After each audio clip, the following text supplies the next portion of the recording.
Tienen un tiempo allá adentro, ¿está bien, Marcos? ¿Está bien, Dena? ¿Sí? Ok, si pueden salir los niños entonces.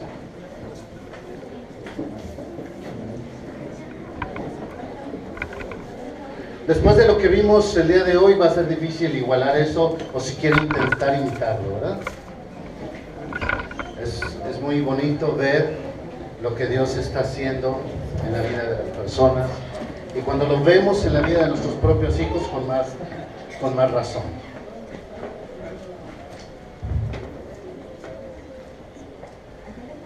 Vamos a reflexionar unos minutos en la Escritura.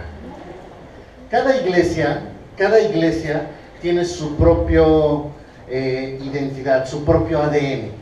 Y podríamos decir que podemos identificar a ciertas iglesias por ciertas cosas que tienen. Tiene sus necesidades, sus limitaciones, cosas por hacer y por trabajar, pero también cada iglesia tiene fortalezas, cosas positivas e admirables. He encontrado ambas cosas al incorporarme a la Iglesia Bíblica Rey de Reyes, por supuesto cosas muy padres y cosas que pudieran mejorar. Solamente quiero resaltar una de ellas, y de esto queremos hablar unos minutos. El promedio de una persona o de las personas que se encuentran involucradas en una iglesia, en un estudio bíblico serio, más allá de la predicación dominical, en el mejor de los casos anda sobre el 20, el 30%. Las iglesias más grandes andarán alrededor del 40-50% de la congregación. Nuestra iglesia, por el programa de estudios bíblicos en comunidad, tiene incorporada alrededor del 70% de la iglesia estudiando la escritura juntos. Es algo que no es fácil de encontrar dentro de las iglesias, y es un mérito por el cual debiéramos sentirnos como iglesia orgullosos. Hoy que estamos terminando los estudios y que empezamos lo que es la dinámica de verano, quiero que reflexionemos un poquito acerca de esto. ¿Por qué es el énfasis al estudio de la Escritura? ¿Por qué es el énfasis al estudio de la Escritura? Esdras capítulo 7, verso 10 dice así. Esdras capítulo 7, verso 10. Porque Esdras había preparado su corazón para inquirir la ley de Jehová y para cumplirla y para enseñar en Israel sus estatutos y decretos. Esdras es un escriba, sacerdote que ministró al regreso de la cautividad de Babilonia en los tiempos de Nehemías. Casi toda su vida la pasó él en Babilonia hasta regresar a la tierra prometida.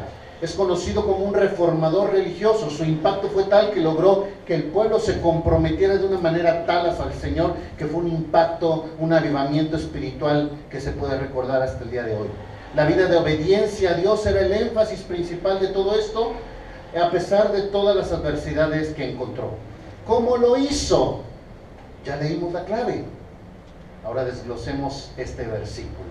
Dice así: Esdras había preparado su corazón. Había preparado su corazón. La palabra preparado podríamos traducirla como tenía una posición erguida, estaba disponible, estaba preparado. Es algo que había trabajado previamente, como ese joven que va al gimnasio para trabajar su cuerpo. ¿Por qué? Porque se quiere ver bien. Y en el momento en que tiene que hacer un esfuerzo adicional, está listo para hacer ese esfuerzo adicional porque preparó su cuerpo. Esdras había preparado su corazón. Y recordemos que cuando hablamos de la palabra corazón en el Antiguo Testamento, está hablando del área integral del ser humano, es decir, su alma, su entendimiento, su espíritu y hasta su inteligencia. Lo que en muchos sentidos para nosotros sería como nuestro cerebro. Y cuando hacemos referencia al cerebro decimos, no, pero las emociones son en el corazón. No, realmente están en el cerebro, pero hacemos un énfasis hacia el corazón. Este énfasis global que hoy nosotros le damos al cerebro, porque lo sabemos, que así funciona nuestro ser, en el Antiguo Testamento era la referencia al corazón. Preparó su corazón. Y dice que hizo tres cosas al preparar su corazón. Primera, para inquirir la ley de Jehová. Algunos sinónimos pueden ser indagar, examinar, averiguar, investigar, escudriñar cuidadosamente una cosa. Un mandato ya mencionado antes en 1 Crónicas 28, 8.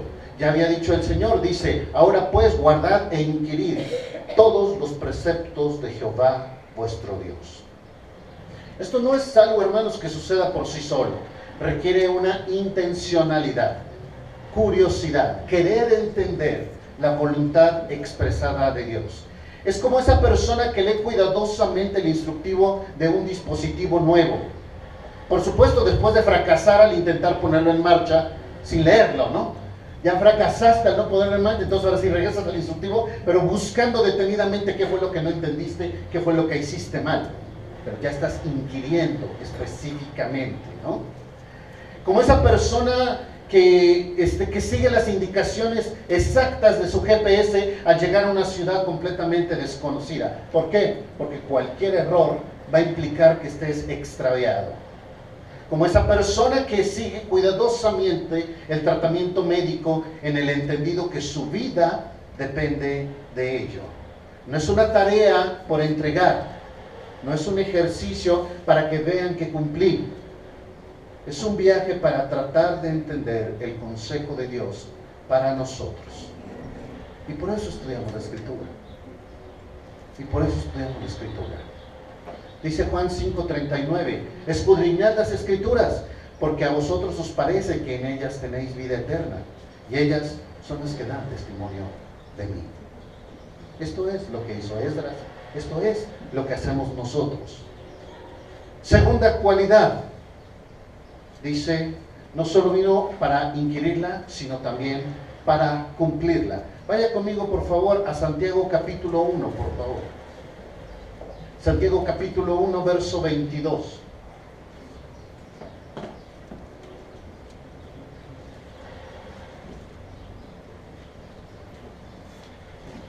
Santiago 1, 22, dice así: pero sed hacedores de la palabra, y no tan solamente oidores, engañándoos a vosotros mismos. Porque si alguno es oidor de la palabra, pero no hacedor de ella, este es semejante al hombre que considera en su espejo su rostro natural, porque él se considera a sí mismo y se va y luego se olvida de cómo era. La analogía tiene un principio muy profundo que nos ilustra el punto. Todas las mañanas hago el mismo ritual y cada uno de nosotros lo hacemos sin duda, pero al llegar al espejo tiene un propósito: mirarme a mí mismo, ver qué tal el peinado, qué tal la rasurada, qué tal los granitos, qué tal el maquillaje. Pero si yo en ese momento que veo el espejo, nada más lo veo y después me voy y digo, sí es cierto, el espejo decía que por acá había un granito, ¿no? No te mueves del espejo hasta que el cabello está como tú quieres, hasta que la barba está como tú quieres, y las damas todavía vienen en el carro con el espejo y los ojos, los labios, el polvo y no sé cuántas cosas más, pero con el espejo. Ahora imaginemos que hago esto, que cuando nosotros miramos la Escritura es como un espejo en nuestra vida. Es un espejo.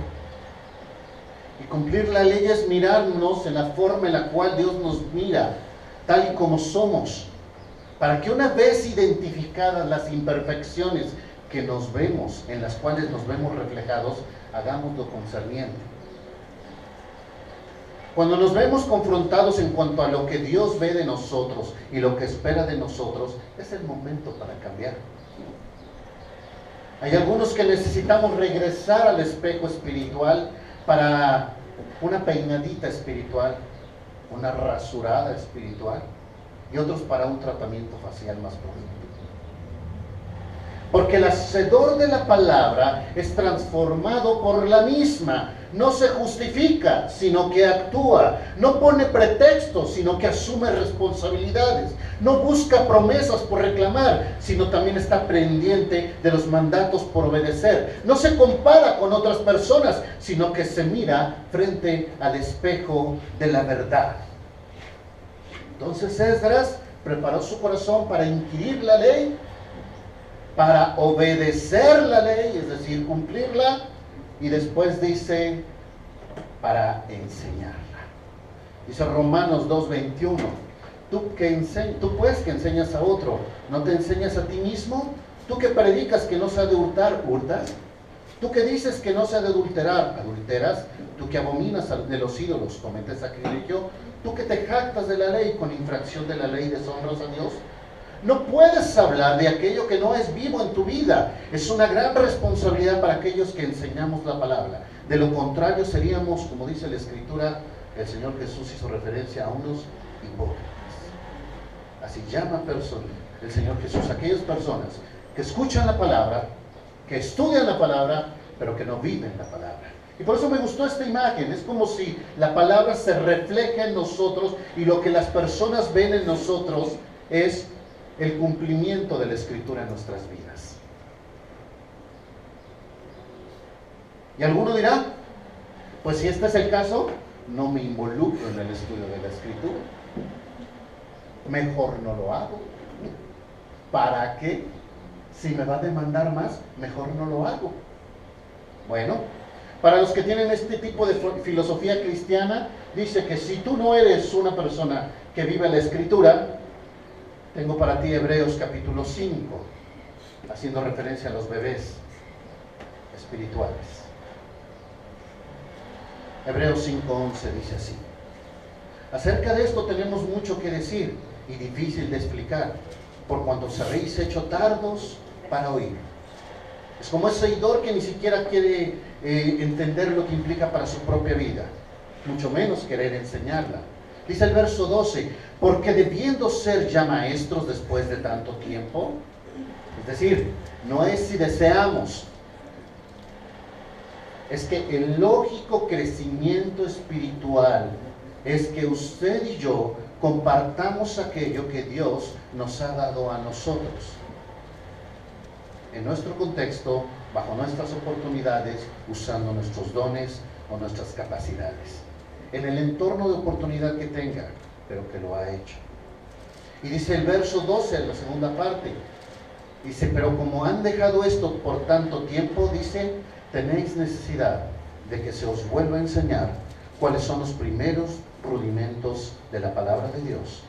Y habéis llegado a ser tales que tenéis necesidad de leche y no de alimento sólido. Es decir, esos bebés adultos. Hace algún tiempo llegó un jovencito al conocimiento del Señor. Ya venía suficientemente viciado con algunas formas y costumbres, así es que en su forma de actuar, en su forma de proceder, se notaba, como dicen por ahí, el código postal. Y entonces, cuando encontró Filipenses 1:6 de que somos un proceso, le pareció sumamente pertinente para su vida. Y entonces la primera vez que lo cacharon en una situación, el argumento que utilizó es que soy un niño en la fe, hermano. Llegó a ser tan popular esta frase que entonces se convirtió en una broma intereclesiástica. Todo el mundo hacía bromas, es que soy niño espiritual. O dirían los chavos, está chavo, ¿no? Esa broma se hizo cada vez más general, pero con el paso del tiempo se fue desgastando esta frase. Hasta que un día este mismo joven volvió a usar la frase diciendo, pues es que soy un niño espiritual, soy un niño en la fe. A lo cual un anciano le contestó, no se confunda, usted no es un niño en la fe, sino un enano espiritual. ¿Ve usted la diferencia?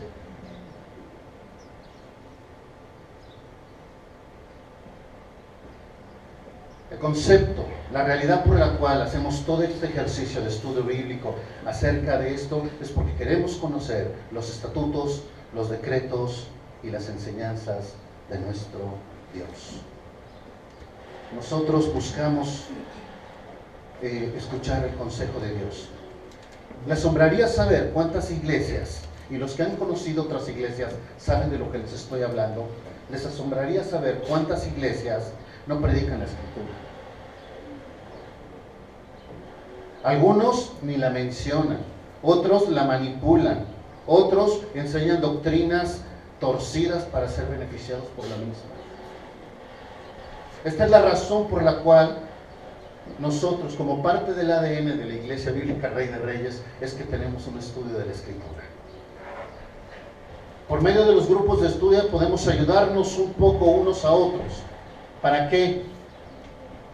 Para inquirir la Escritura juntos. Esa es la idea de los grupos, hacer este ejercicio juntos. Pero ¿sabe qué? Eso solamente es lo que podemos hacer.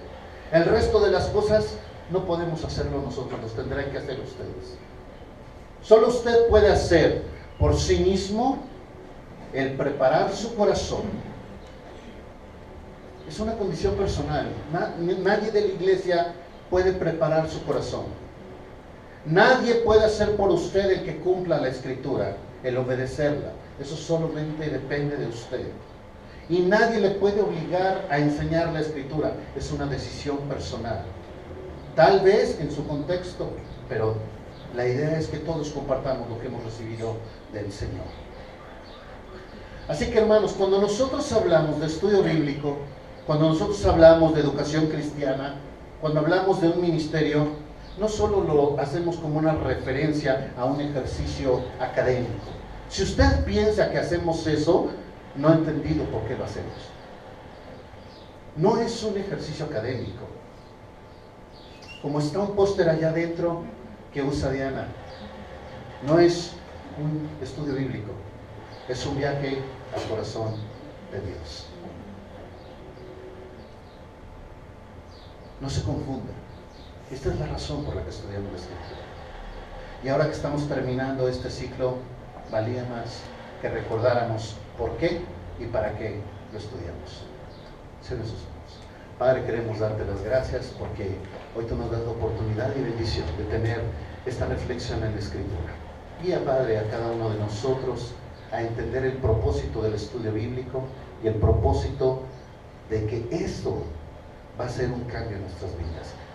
Porque no solamente queremos, Señor, escudriñarla, queremos tener un corazón preparado para inquirir, para obedecer y para enseñar tu Escritura. Si hiciéramos estas cosas que hizo Esdras, tendríamos ese avivamiento espiritual como hubo en los tiempos del regreso del cautiverio. Gracias, Padre, porque nos has dado tu Escritura para guiarnos a cada uno de nosotros. En nombre de Jesús. Amén.